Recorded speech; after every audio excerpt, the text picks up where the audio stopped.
Hey, what's going on? This is Pastor Nate. Welcome to episode number 6 of The Talk. Is that a man? Well, is that a man? The Talk. We're live tonight, and we are making history here at Is That a Man? You know why? Because is this a one? This is a woman. Evie, Sister Evie Randall Smith is here with us tonight, and her husband Mark was here last week and provided so much insight. And so we said we're going to invite a sister on the show tonight, amen, because she's going to add a lot of insight to what we're talking about. And tonight we're going to continue. We were talking about the talk, and it's interesting because I've seen so many on Good Morning America and the Today Show. They're talking about, have you had the talk? You know, have you had the talk with your kids? And I couldn't remember as a black man, if I had the talk. And we came to the conclusion that the talk has meant different things over different generations. Gotcha. With me being the son of boomers, you know, hey, you got to go to school, you got to make good grades because you got to open the doors for other people. And, you know, this person did this for you, and this was the first black this, and this is the first black that. And so you got to do it. So it's that type of talk. And we came to the conclusion dealing on your background, the makeup of your homes, that the talk could have been different things. And so everybody's talking about, had they had the talk. My kids, I think I was telling Marcus, two of my 4 kids, really 3 of my 4 kids, my oldest son, Ben, grew up in Chapel Hill. Shout out to Chapel Hill. Very diverse place. I mean, not diverse, but yeah, diverse. It's a big melting pot. You have the university there. So in elementary school, I went to school with Asian people and Jewish people, and we did Hanukkah, and we made dreidels. And I think the first time I really understood that I was black, a lady who is a legend there in Chapel Hill was a fixture, Miss Jean Thorpe. She's gone on to be with the Lord. And we were decorating Santa Claus in class. And so we're sitting at the table, and I think I told the story before. We're sitting at the table, and she passed out these Santa Claus to the 4 white kids who are my friends at the table, and she gives me one, and he's black. And I'm like, yo, like, what's up with this? You know, Jillian Castle got a white one. Philip Whittington got a white one. Jack Wallace got a white one. And Will Oaken got a white one. And I said, Miss Thorpe. He said, yeah, baby. And I said, she said, boy, because you black. I said, oh, God, you need something that looks like you. And so I did not understand. And even with the conversation about what's going on right now in our country and what's going on in America, you know, one of the things I want to make it clear, first of all, I am a man of God. I am a pastor. I'm a man of God. I'm a pastor who happens to be black. Right. And so we have topics around people who are in our congregation. But people as a whole. But this is something that's affecting our whole country. I'm not trying to separate, but it affects everybody.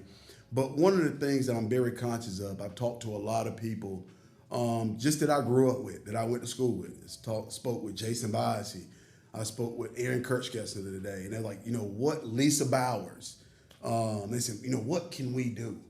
And I equate this to what I do as a pastor when I come upon a situation that I have not yet experienced. You know, one of the things I tell people, they say, I need to find somebody who can minister to me who's been through this. You really don't. It's good, but there's things that I've never dealt with personally that I can minister to a person about. One of the things that when somebody loses a loved one and I call them and they lost a mom or they lost a dad, the first thing I say on the phone is, I cannot understand what you're going through. Because I spoke to my mom this morning. I spoke to my dad this morning. I spoke to my brother this morning. I'm going to see somebody next week. But you know what? I can feel you. I bet that feels bad. That's I don't understand. Right. But I want you to know, as your pastor, I'm going to pray for you, and I'm here to listen if you want to talk about it. Sure. And I think that's one of the things when we have these talks that you don't have to necessarily get all the answers. but you can feel like, hey, you know what? I don't know what that feels like, but that's probably crappy. Yeah. If I was in that position, but I can listen to you. It's like if I'm doing a funeral, and one of the things that, just with church and the Word of God, it's kind of getting a bad rap now, because if I'm doing a funeral, to be absent from the body is to be present with the Lord. Death, where's your sting? Grave, where's your victory? But thanks be to God who causes triumphs. Your mom's not hurting anymore. But at the funeral, That's not what you want. that ain't what they want to hear. Because after I say all that, I say, but you miss your mama, don't you? That's why you crying. You trying to figure out why they suffer. That's why you kind of mad at God. And I'm like, put your hands together and worship and give God some praise. That's my job. This is the day that the Lord has made. And the Bible says when my heart is overwhelmed, that the Spirit will lead us to a rock. That's how they're like, yeah. I can say, you don't love God. And don't you? They're like, yeah, but I'm hurting. And so the thing about it is not to always have the answers, but just kind of be like, hey, that's probably pretty tough. Well, Pastor Nate, why did God take my mom? You know what? I'm a pastor, but I don't even know. Yeah. I don't know. But guess what? We'll understand it better by and by. That's right. But not to ascribe the Word of God to what's going on, to take away the feelings that you have about it. And so the people that I've spoken to, I say, hey, man, just listen. Let's just have some dialogue. And so what we want to do is we want to find out the talk. We have this panel of people who come from all different types of backgrounds and just kind of find out your situations and your story and where did the talk come from. And Eric Haddock, E. Haddock as I call him, I'm calling him by his government name tonight, but he's E. Haddock. Tell us a little bit about your background. So, my background, I'm from Kissimmee, Florida. Shout out to Kissimmee. Gotta do it. But I'm multiracial. So my mom's Caucasian. My father is black. But I was raised by a Hispanic man in the projects in Kissimmee, which is unique. Tell us, what's Kissimmee like? Kissimmee, when I was there was one McDonald's and one Burger King. Now I think there might be 433 Burger Kings and McDonald's, right? It just grew tremendously as I grew up. But where everybody thinks it's McDonald's or it's Disney World, when you come on the other side of There's another side. Yeah, it's a side of land that didn't get bought up. Okay. For a reason. Right. And extracurricular activities happen there, and people grow up rough. It's a service industry, so most of the parents there were servers or waitresses or things like that. So we didn't have a lot of money growing up. So it was interesting. Because I remember one time you told me, and I said, it's the beginning of the year, and we're about to go on this fast and consecration. And you said, homie, I've been consecrating all my life. I said, we just doing 12 days of water. He said, homie, I can do that with my eyes closed. I've been doing 12 days of ice. He told me he'd been eating ice chips. That's for real. When you've been hungry and still have to play those sports, you know what I mean? It just is what it is. It's not, and it isn't anything about, well, my parents did the best they could. Right? And I'm standing on their shoulders.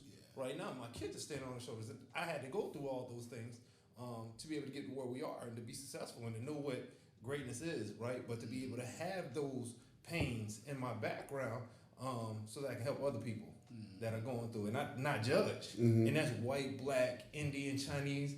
Because your mom's white. Because my mom's white. And talking about the talk, my mom had to talk with me about 12 or 13, but it was so awkward because she didn't know how to. Now, you told me that you grew up in the projects with a white woman. With a white. So what did the rest of the projects look like? So she was absolutely the palest person around, and I was the second palest person. Now I take that back though, because in Orlando and Kissimmee, there's Dominicans, Puerto Ricans, Cubans. So a lot of people thought that I was Puerto Rican, right? So I could go hang out with the Puerto Rican cats if I wanted to, right? But I wasn't, right? So I hung out with mostly with my black friends, and it was difficult because I got in fights a lot because somebody say something about my mama. You know what I mean? You know, you little boy. It is. Anytime it got into a situation, it was because I'm white or I'm light skinned. Right. Yeah. Period. And you're not white, but they're calling you white. Yeah. Because you said somebody asked you if something goes down. What did you tell? Yeah, and that's when the conversation happened with my mom because I came home and I was upset right? Mom was like, I got into a fight because the dude told me if something go down, you gonna be with the white boys, right?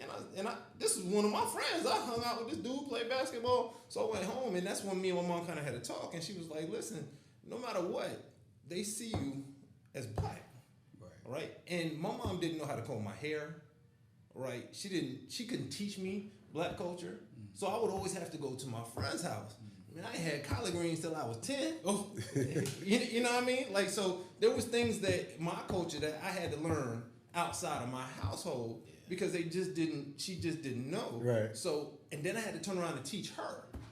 So when I say I'm really empathetic to a lot of the situations, right? Because ignorance. We can't take that away, right? But somebody who just doesn't know, they just don't, like, I have to explain to my mom, and I went to historical black college, right? So imagine my mom coming to homecoming. They were like, who are you here to see? Right? Because nobody. Where'd you go? I went to Albany State. Yeah. Shout out. Right? So I played football there. So when people came, when you talk to me and know me, there's no way people think that I'm white. You're a light-skinned black guy. Right. So, and I don't go around with my whatever, right? Yeah. So they were like, who are you here? You're not here to see. You had it. Like, no. So they would trip out about it. But I mean, it's a unique opportunity growing up because me and my wife have had multiple conversations because she can only see it as, they need to know or they should know, right? And it's like, well, no, they're really completely. So what was the talk when you said you had to give your mom the talk after you went to college? Oh yeah. How was that? What was that? She was always empathetic, right? So she was like, they profile and stuff like that. I'm like, nah, mom. So it's different when I'm in my neighborhood, right? And when I grew up, we knew the police officers. So it's different. You know what I'm saying? Now, if you went out of Kissimmee to Orlando, you got what you got. You know what I mean? You had to walk accordingly. But going to college at the HBCU and then going to Daytona Beach and all these things and just no matter what being profiled.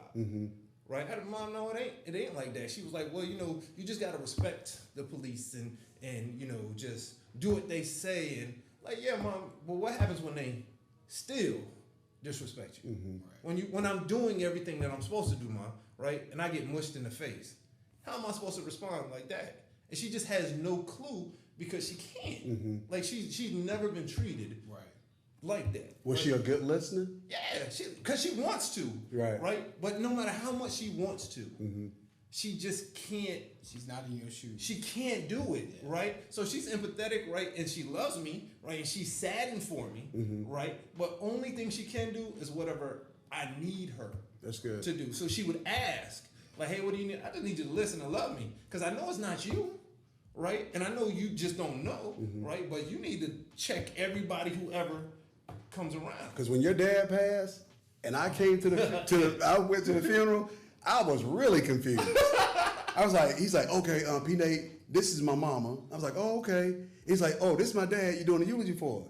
And I'm reading the obituary and announcing who's gonna come up and do what. And I said, their last name is what are all these Spanish names? Yeah. So I'm looking at somebody I've been in a relationship for years. Like, I'm like, who are you? But and the crazy part about it is like my family is ridiculously unique. So they're from New Jersey, and there was about 15 of us that lived in a house in New Jersey before we moved to Florida, and there was 6 black, like 3, 4 whites, and we all lived. So my cousin that I shared the bed with is a dark-skinned black man, right?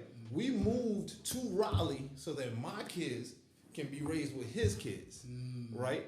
So I grew up in a weird universe where my family's from Camden, New Jersey, and they moved to Woodsbury Heights. We ain't gonna talk about Camden. I'm not shouting that out.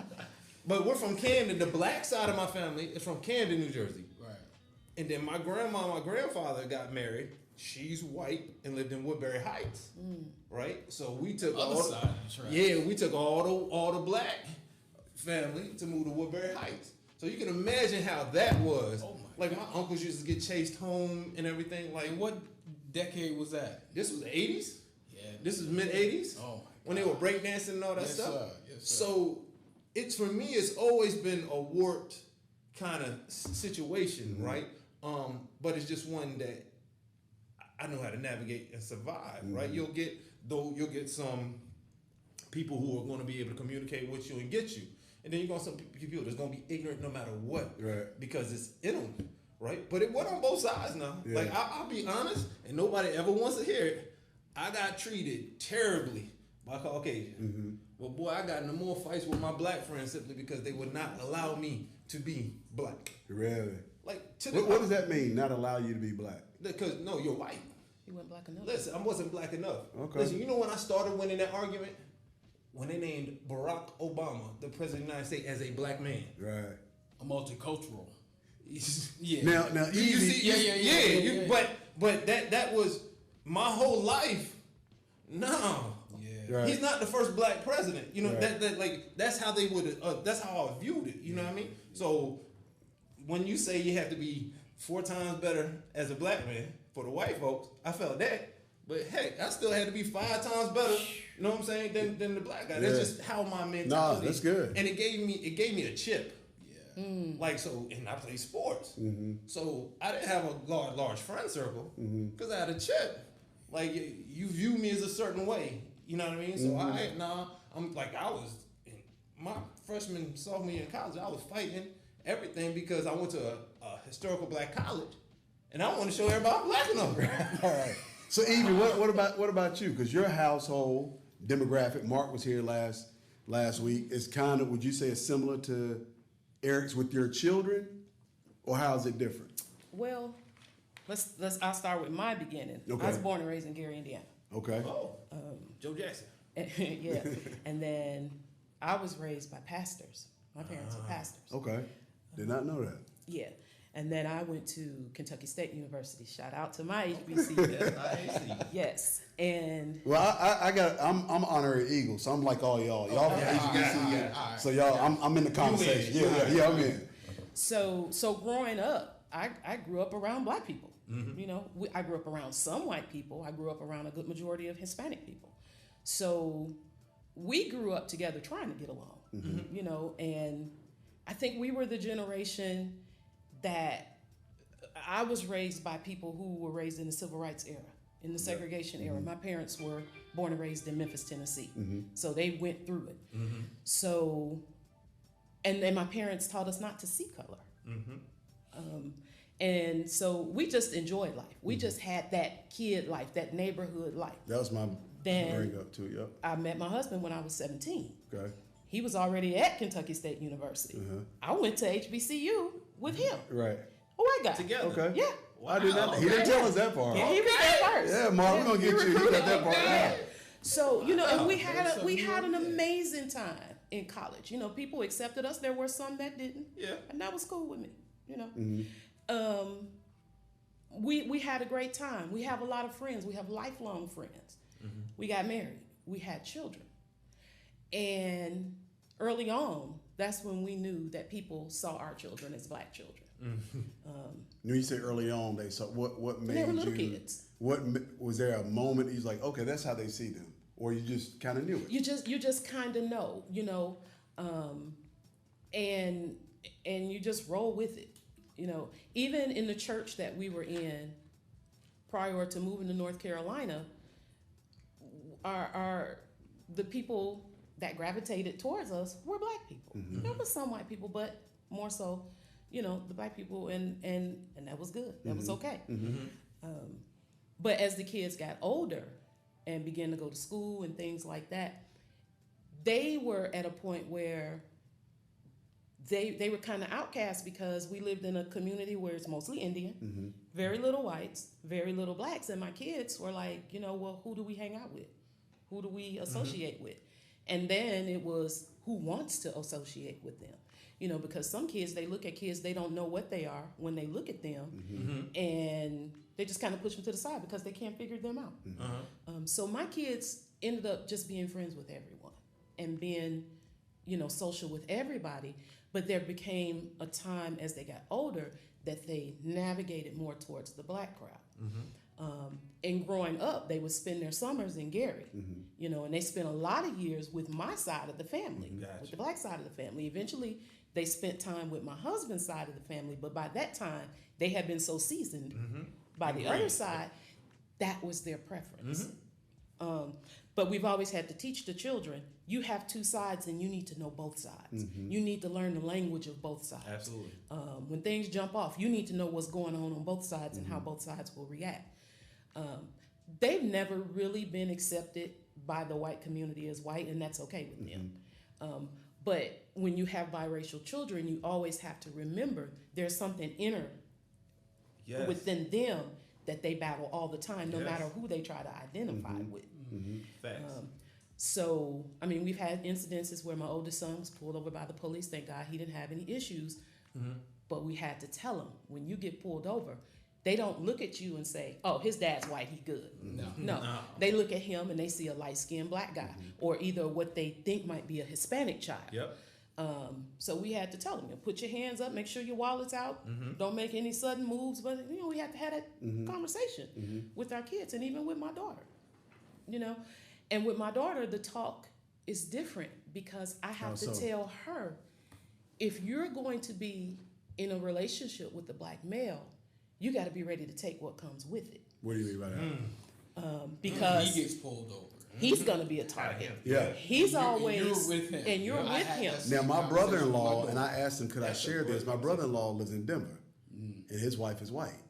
And he said that he had to teach her, because if the police pull them over, like, she's very outgoing and outspoken. And he's like, no, you can't do that because that's going to affect me, not you. But go ahead. And I had to let her know, you got to be prepared for what may happen or what a police may do. You got to, when you get older, you got to know how to raise black children. Absolutely. Because that's what it's going to be when society looks at them. And it's really a difficult time, because I even fear for my white husband because of his affiliation with me. And when groups see him with me, they may want to make him suffer, you know, because of his choices. So for us as a family, we don't live in fear at all, but we have to be very, very wise. We have to be very cognizant of where we go, who we sit near, what we say, how we act. And I've had to teach my children, like I was taught growing up, beware of your surroundings. You know, parents need to teach their kids, put these phones down in public, listen to what's going on around you, watch what's going on around you, listen for trigger words, you know, and it's horrible that we have to live like that, but that's our reality. What do you think, Big Time?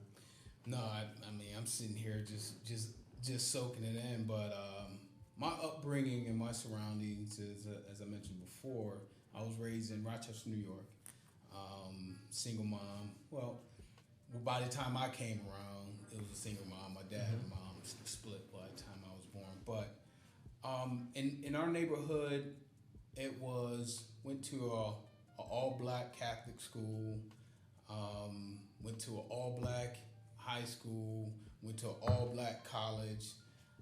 Shout out to Lane College, HBCU. But I mean, so I knew I was black from gate, right?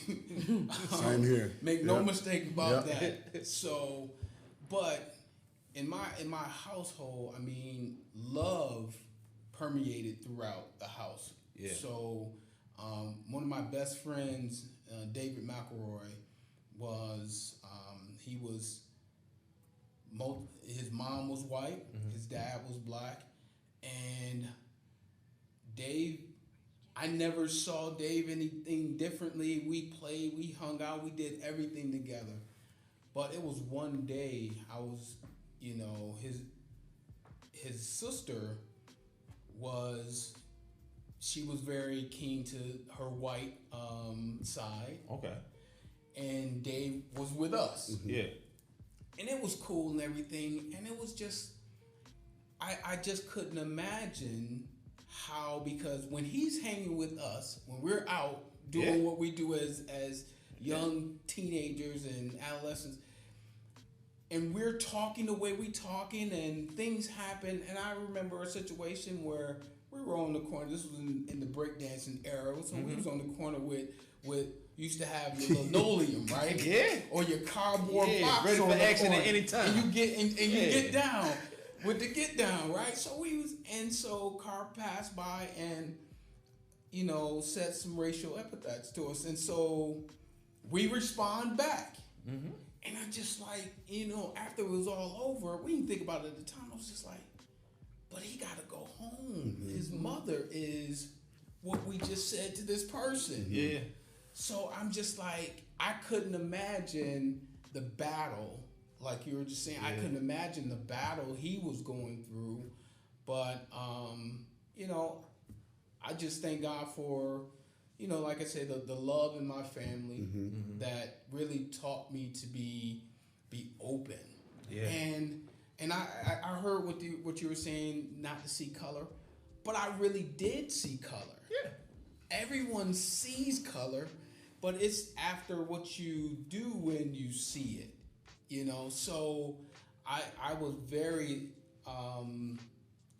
being accepting of different cultures, because in New York you had everything. Right. You had everything, but man, I would go to my Puerto Rican friends and eat their food and go to and we just really embrace everyone's culture. I'm not trying to take anything away from your culture, but I wanted to understand your culture. Yeah. You understand my culture. So I went to my friend David house. That's where I first had potato salad with raisins and apples in it. Never knew that you could put raisins and apples in potato salad. But Hey, look at the blink. That's something you ain't supposed to. you know what? You know I have. You know what? But I experienced that. Yeah. Then he come over to our house, and that's where he gets his collard greens. Man. But those are the things. It's not the fact that, and I really wish that everyone could really be accepting and wanting to know about someone's culture. Yeah. But you know what I think is interesting that I heard all three of you say, but particularly you two and anybody. So I've known you for 17, 18 years. Our families have been very close since that time. So hearing what your kids had to go through by being accepted by one or the other, and hearing, and I guess, I don't know if it's North Carolina, I don't know if it's Chapel Hill, I don't know if it's Durham. Like when I saw you, like there was no question in my mind that you were a black person. I didn't think about like, I didn't think about your background or makeup until I was at your dad's funeral. Gotcha. And then I was like, oh, he had it. So then I asked Tiffany, I said, hey, what is this? Who are these Hispanic people outside? Yeah. So I'm getting a program and I'm just gonna read these names. And I'm like, Jimenez. And I'm like, who are these people? And they're like, daughter of. Yeah. And I was like, yo, so it's something I don't know about him. Or even one of my players who came that I coached. His name, first day of school, I read the roll. I said Charlie Neves, but his name was Nieves. Okay. Because I automatically look at him and say, "Oh, he a black kid." Yeah. Or when I saw your kids the first time, I was like, "Now, Mark." Sometimes I think, anyway, because I had to ask Mark, and I said, "Are you white?" And it's just kind of like I don't know if it's the demographics of where you're from, and I think that's one thing I want us to talk about. And then I want us to talk about the talk too, because y'all, and that's why my talk, and I don't want to make this about me, I'm going to say this and I want us to talk about it. My talk with my two youngest kids has to be different. Because like I told Marcus, and I think I told you today, my two youngest boys have only been to church, school, and had black teachers. They've never had a white teacher. They've never been to school with people who are not black or brown, and they've never been to church with people who are not black. Whereas my top two have had both. Gotcha. These two haven't.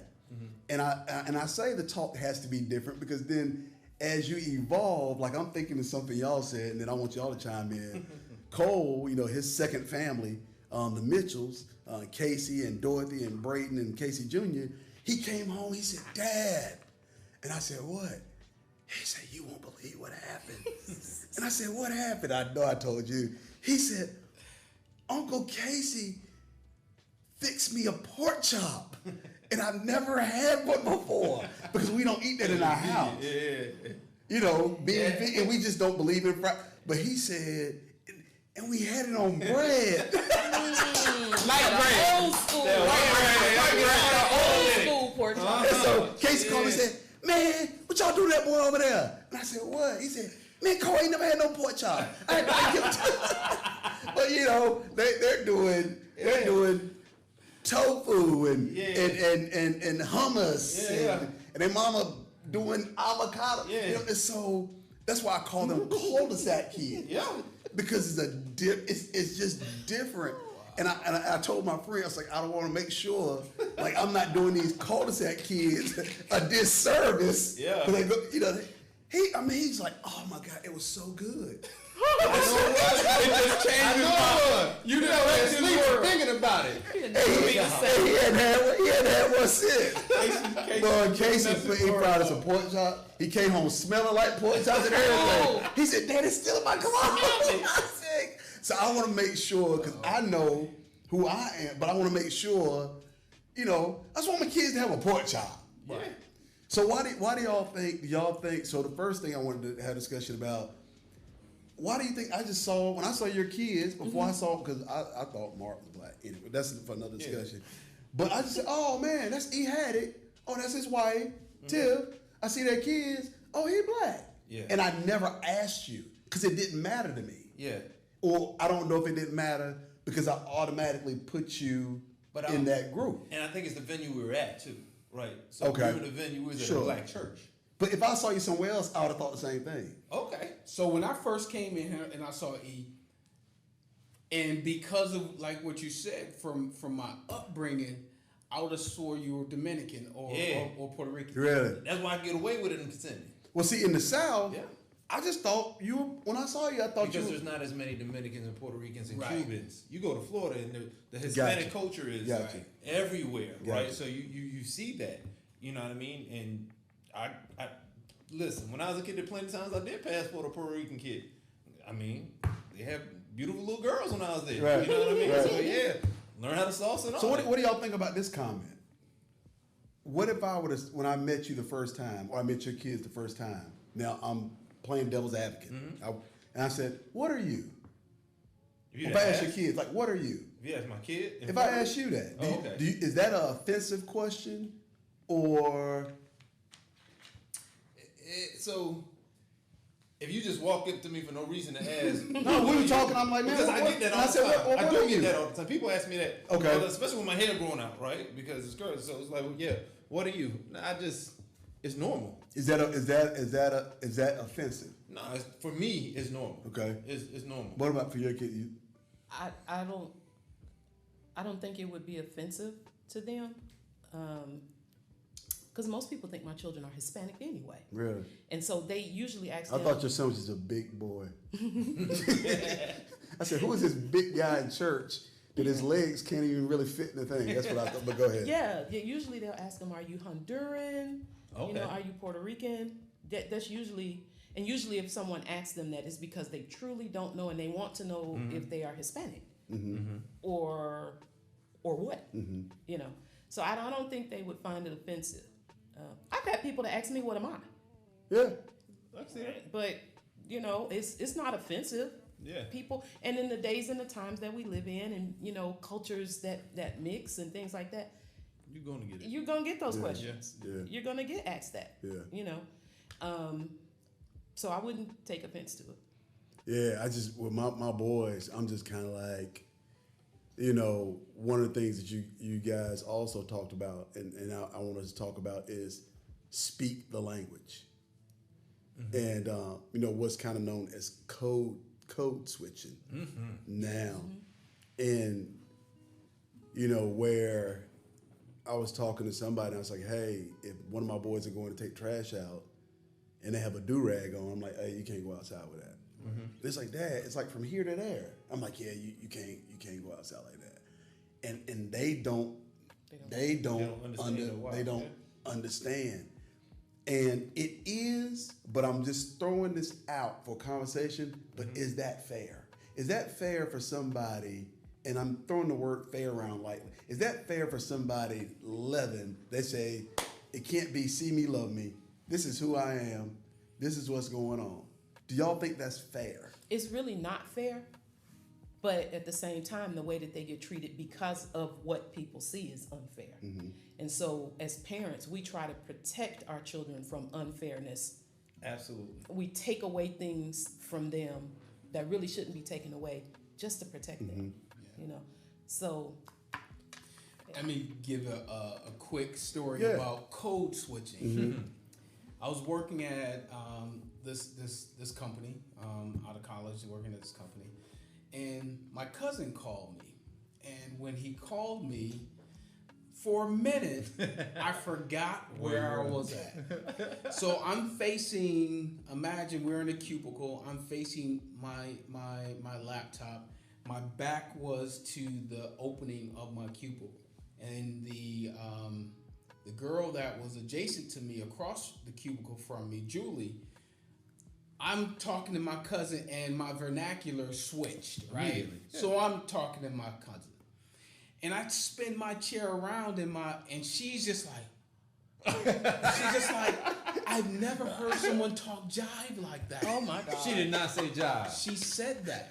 Where were you at? What state? Did y'all have a jukebox there too? I was in Denver. I was in Denver. Okay. I was in Denver. Okay, it's Denver. Right, okay. right. Yeah, so Wow. it's really funny. So when I'm talking with someone back from New York, my whole dialect and everything changes, right? And she was just like, so I'm just saying we have that switch, and we have to understand, and to that point, I have to kind of teach my kids what goes on in this house.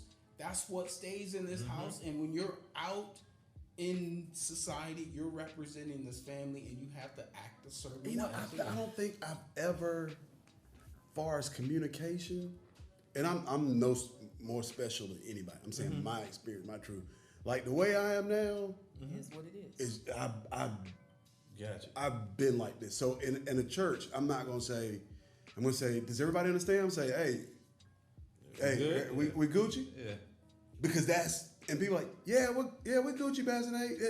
And I just think that I've done some changing as I've gotten older because I'm an older man. Right. I have more responsibility. I'm going to have different kind of conversations.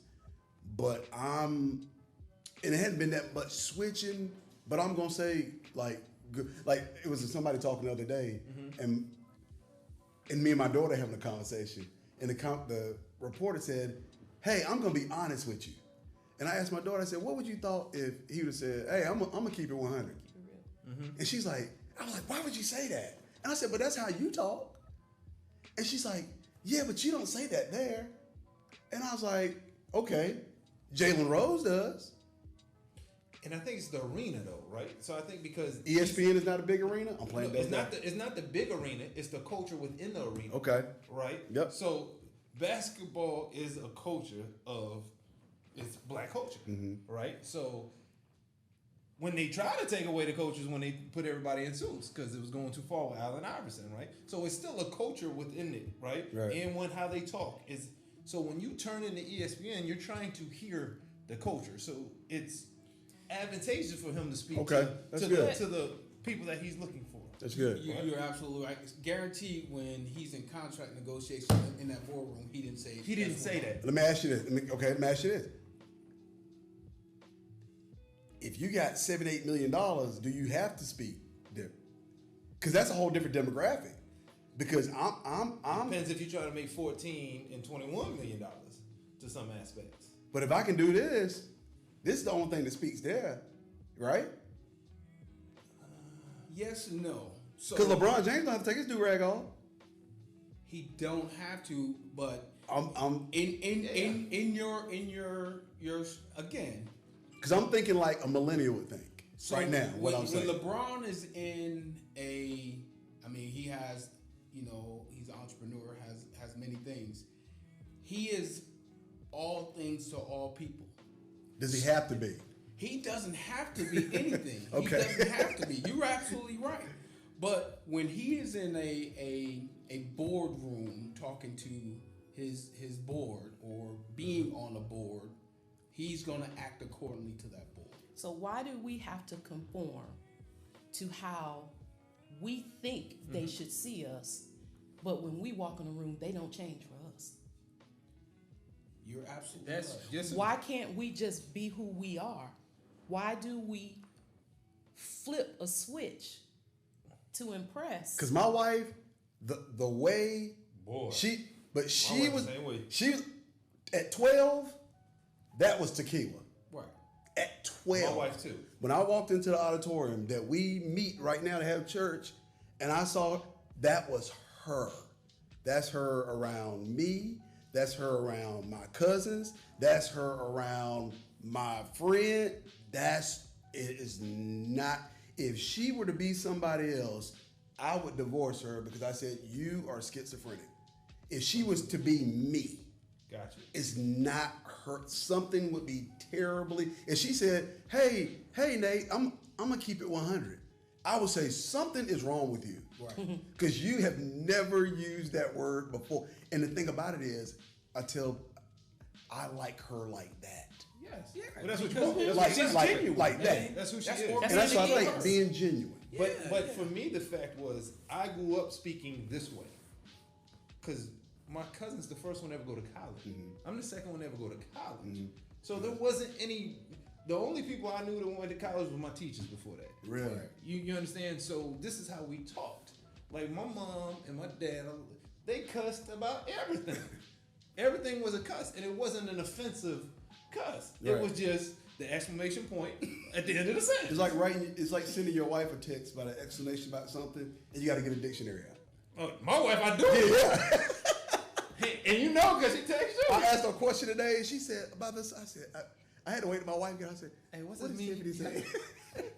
So for my wife is my heaven sent, like God sent her to me so that I could catch up because I could not speak in certain arenas just because I was only one way. I didn't know another way. Now me and my wife were married since we was 19 years old, so I was able to learn through that. So when I went to college, I didn't have that as well. So code switching, I had to learn how to do that. I didn't have that. But to the code switching aspect, I have my cousin married a Nigerian, straight from Nigeria. Everybody who speaks another language code switches when they come to English or whatnot because they want to sound like the people that are being successful moving forward, right? So our language changed, but that's human. I think that's just the human factor of it because anybody who speaks another language, when they come, they try to talk like the party in which they're going through. So when I saw Obama dap up everybody in the locker room, and he's the president of the United States, I just think that's ingrained in somebody who can speak multiple languages. And I think I grew up in a culture where I know Pearl Jam. I know I'm going to the country going, I know Bon Jovi. I did clogging. Yeah. I know James Taylor. I'm going to go to a James. I know Peter Cetera is the leader of Chicago. I know Christopher Cross did the soundtrack to our, like I know that. Yeah. But the way I am now, I'm going to be that way with you. And this is the reason why I'm like that. I'm that way with you, and I'm that way when I see Governor Cooper in a meeting. I'm gonna say, "Hey, Governor Cooper, hey, how you doing? How you doing, sir?" Absolutely. Because I'm not gonna say I gotta turn it up for him because he's more important to you. Absolutely. We're gonna turn it on. We're gonna get it for everybody. Yeah. And I want my kids to be where you can speak. Streamline the language, but I'm gonna treat every person I'm gonna treat you the same, whether you know a little bit of scripture, whether you don't, whether you know, if some of my friends, people I grew up with, they have a party for their birthday, they come to my church, I'm gonna come to your party.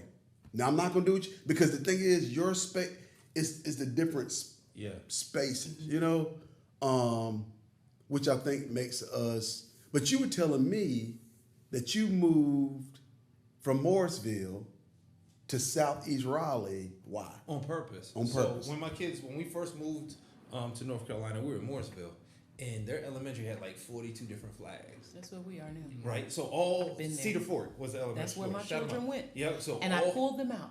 Me and too. Sent them to a charter school. Give me a high five. I know I wasn't crazy, and it worked out because all my kids got validation. Right? Yeah, you just validated. Yeah. Do the same thing. Because my husband did the same hard thing. for that, but we moved, right? And my wife wasn't feeling that at the beginning, but we moved. So? I mean, because Morrisville was the place to balance. be, right? It was the place to be, right? I wanted to move again. I grew up in a minority area, right? So that was my comfort area. Yeah. Right now I didn't move to the projects, of course, but I wanted to move to Southeast Raleigh where it was a black community, Yeah. right? And I wanted my children to go to a black high school, right? And then my thought process was a little different. I want them to go to a black high school, know who you are, know your roots, and then go to a white college. Mm-hmm. That's how I viewed it at that point, right? Because my viewpoint at that point was Obama couldn't have been president if he didn't go to a Ivy League school, right? So I felt now, you had that in your mind a long time ago, because somebody, I can't remember who, he had made up in his mind 4 years before they went to college. He was going to go to Princeton. He was going to meet Obama's daughter. Oh yeah, that's my oldest. He had a plan. He got a bad grade. Now he was getting recruited by him too. Now, and he got a bad grade. His wife came to work and said, "Nate, can you call E had it?" I'm like, "What are you doing there?" I was lining them up, baby. I was with you know the difference is, and if my son, and I asked him this, I said, because I got a son that's getting ready to go to college. I said, if you got a full ride from UNC Chapel Hill, you got a full ride to Hampton University, where do you go? He said Hampton. I said, but you getting a full ride, nothing? I said, where do you go? He said Hampton. He didn't think about it. Wow. It was not even a thought. And they wanted him to apply to get that full ride to UNC. He would not even apply to it. Really?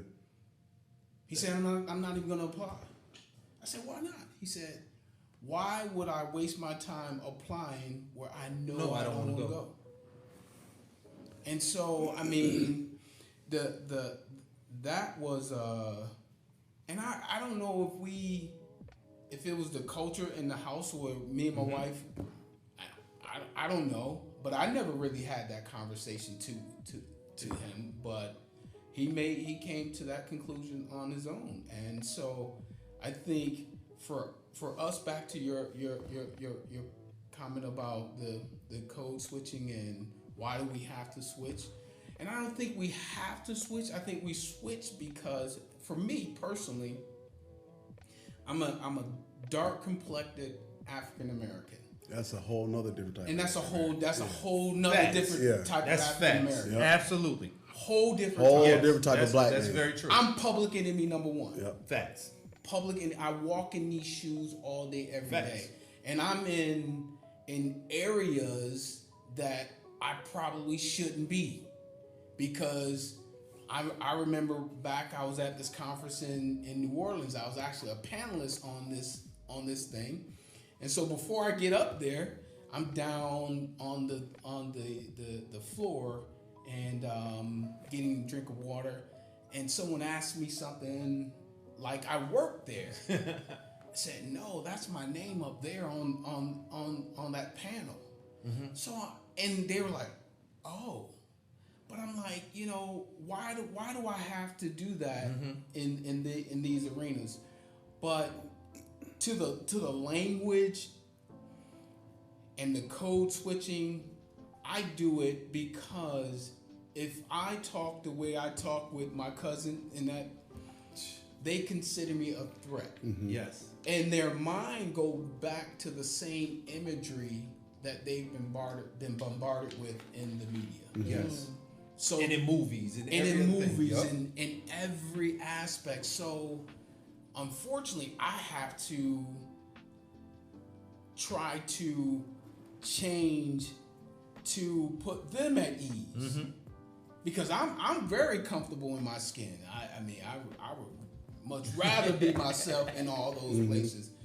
But I know I can't because I'm thinking about the others that's coming behind me. Absolutely. And that's another thing that African Americans, we have to, and you said it, we have to worry about all these other people because if I do something bad, it's not just Marcus. So let me ask you something, because we were in a meeting together, and I stopped the meeting one time. Yep.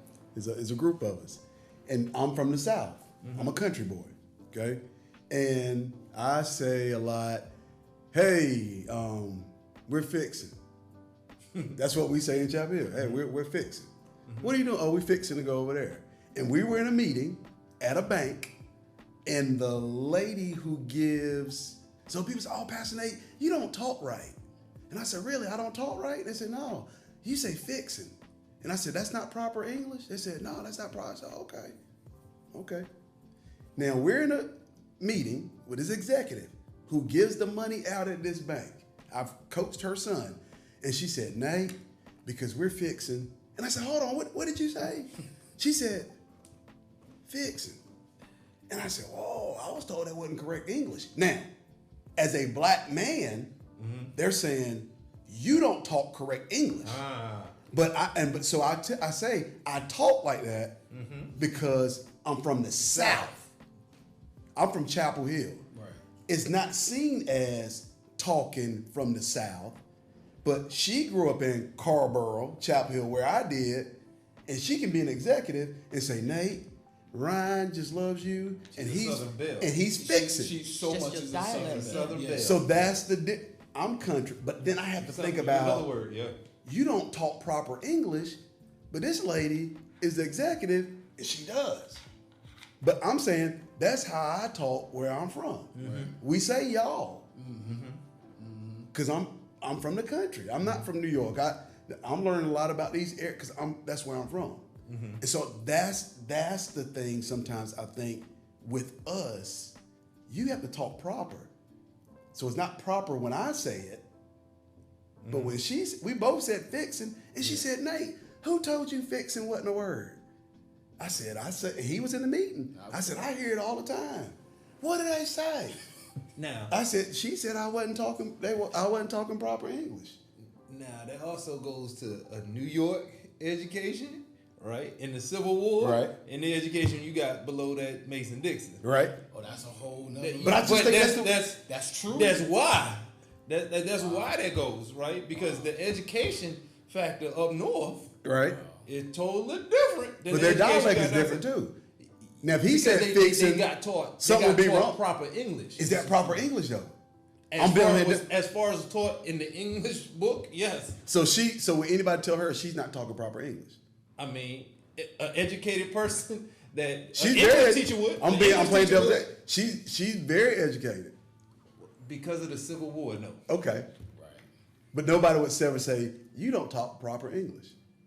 And she said in that meeting, didn't she, Marcus? With those papers, she's a Southern Belle. She said we're it's fixing. Acceptable. In our society. I'm a Southern black man. Yeah. You're not a Belle. See, I mean, that's true. And see, the challenge is we don't get that benefit of the doubt at all. We're ignorant. Yeah. And I mean, and this is because you say fixing. Okay, there's more substance to you beyond that fixing. But some people. What do you mean by that? So some people would get so fixated on that word fixing to say, okay, that is not the proper pronunciation of that word, so he must not be educated or smart. They don't know that you're a college graduate. Can I ask you? Now, is that because of my skin? That's just because your skin. So if Roy Williams says "dadgummit," oh man, because that's how all my coaches talk. Yeah, he's And that's how I talk when I coach. He's a Southern man. He's a Southern man. He get that benefit of the doubt. Yeah. He gets the benefit Don't of put the so doubt. much Southern pressure You on me. said, He's and a they'll gentleman. assume you mad. Yeah. Oh yeah. Fix. Like they probably assume you was attacking me just now. There you go again. So we're coming to the end of our time, and this is one of the things that I want us to just hit really quickly, is that with these conversations, and I'm going to tell you, and I won't say who it is, but somebody had a conversation with my wife today, and I felt like it was a very courageous conversation. Her and her husband are about to take in 2 foster children that are going to be black kids. And she told my wife, I don't know a lot of stuff about what they need to know. I don't know how I'm going to know how to do their hair and stuff. She said, is it okay if I ask you a question so you won't That's big. be, so it won't sound like to somebody else that I'm being offensive or being insensitive, but I don't know. And I think that was the biggest thing when she said, because I just don't know. So, and I think in our conversations, I think big conversations are great, but I think between whites and blacks, and as we're having these conversations, people of color, people not, that you can be able to, so like when I asked you today on the phone, I said, what are you? Yeah. You didn't get offended because there's a relationship. Yeah. And it didn't come across as, man, what you mean, what am I? You said, because I wanted to know. Yeah. Maybe I should have known because I'm from the South and I just thought you were black. Yeah. But it came from a place of, I'm asking because I want to understand you and I want to know more. Because if your mom is white, your dad is, so these 2 back here that I call my nieces and nephews, like I don't even know what they are. And so let me know so I can Be of the family that I call family because I don't know. And I'm, like I said, I'm unique because my biological father is black, dark-skinned black man or whatnot. But I was just raised by a white lady and a Puerto Rican in a black project. Right. Like That's a story, man. That's cool. I mean, like it just wow. it just is what it is. Yeah. You know what I mean? So that aspect of it is unique. Now my kids know they black. Yeah. And talk to my daughter. She'll educate you real Right. well on that aspect. And my wife is super pro black. So. Yeah. So what would y'all say? Because that when Tequila told me that today, I was like, that's dope. Yeah. Because she's saying I may ask something that's stupid and doesn't sound right, but I know if y'all is a safe place where you'll see me as somebody who just wants to know. see, I think our society has become too politically correct. Yes. To the point whereas if you genuinely want to know something about me, ask. And if it's offensive to me, well, that's now on and your motives and everything was not meaning to be offensive, then let's have a dialogue to why that is. But you should not ever be so reluctant to ask the question. And I think that's big for her and her husband willing to seek out those things and seek out the cultural differences that they may not know. And I think that's where our country, I wish we can do like some cultural ride-alongs. That I can have some Indians or Caucasians or Asians to truly understand what it is like to be in my shoes. And that's the only way we really gonna understand to be like you just said. And when you're starting off, you won't. Your father and mother is still alive, so you don't know. You feel for them, but empathy is put yourself in those shoes. Put yourself in those shoes and see how that is. And I think more dialogue that we can have it, and when you're trying to put down these barriers, these guards, these walls, and say, man, how is it to be Nate Davis? Really, how is it? What did you go through this week? That's where I see your heart, and like you really want to know. How, when me and my wife first got married and me and my son go in the house, our next door neighbors would run in the house every day. Yeah. Wow. They ran in the house because there's one set of steps. Wow. And so I got this son who's 6'4". Yeah. And then me and we're going to, and they would run in the house. Sometimes we would sit on the steps, just sit there for hours. You help them get that exercise. Like in, that. man. They wouldn't come back outside. They keep walking around. We just kind of sit there. Sister Eve, we're gonna let you have the last word. Okay. Well, in this time that we're in, my prayer is that some type of unification happens, some type of understanding happens. And thinking back on the young lady asking you all the question, I had an instructor tell me one time, the only dumb question or the only stupid question is the one that's not asked. And I think that in the time that we're living in, that if people would just ask more questions, that we could diffuse a lot of what's going on. Protesting is good when it's peaceful, but it's not the answer. We have a system that is broken. And the best way for us to fix this is to educate our children to get in that system that is broken and help these little black kids that's coming through here that's disadvantaged. They got to be lawyers. They got to be doctors. They got to be teachers. They got to be counselors. They got to be cops. We have to help mend the system to help redeem ourselves. Right. We can't expect someone else to love us more than we love ourselves. Yeah. So in this, I'm just hoping that unification will come out of this, and that God would just soften the hearts of people, black and white. Yeah. And I think the thing about it is when you're talking about, in those conversations, you're talking about a broken system and not the individual necessarily you're talking to. Absolutely. That's right. So you can't take offense to it. And I think the truth needs to be spoken in love. But if I'm talking about a system that's broken, doesn't mean I'm automatically talking about you. That's right. So you don't have to feel like we're talking about a broken system. And to end it off, I was listening to this comedian today, and he was talking about that he's able to do impersonations. And people never knew he could do these impersonations. He did like 8 of them, just flipped them off back to back. And he said, somebody said, why don't you do that?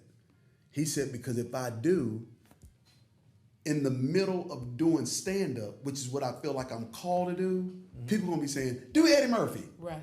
Do Jay-Z. Do this person. Do this person. And so my job as a pastor here, I know the talk is that a man is turned into the talk just because of what we're doing in this period of time, but I'm called to be a pastor. That's what I'm called to be. There are men and women of God like that came behind Dr. Martin Luther King, and that's what they do. And I'm going to support, but I'm a pastor because I don't want. And I'm a pastor, and I'm supposed to communicate the gospel. And I don't want, while I'm doing that, people like, what you think about so and so? Because that's something I can speak on. But my ultimate call, he said, my ultimate thing is stand up. It's something I can do, but I don't want to be in the middle of a show and somebody say, do Eddie Murphy. I don't want in the middle of a sermon, I'm talking about favor or enter in. Do white people enter in? Do black people enter in? Right, No, right. We're saying we're going to enter in. That's what the word of God says. And so this will be our last one on the talk. And our last one on the talk. And we'll go back to, is that a man? I don't know what we can call it now because we don't let Sister Evie in. We don't broke let the him mold. in. Let him in. I felt like it fits black and brown of both genders. Yes, not just a man thing. But we will go back to It's Just a Man. I hope y'all enjoyed this. And I want to thank our guests. And we'll see you talking about what we're going to talk about next time on Is That a Man? Hope this was a blessing to you. Peace. Goodbye.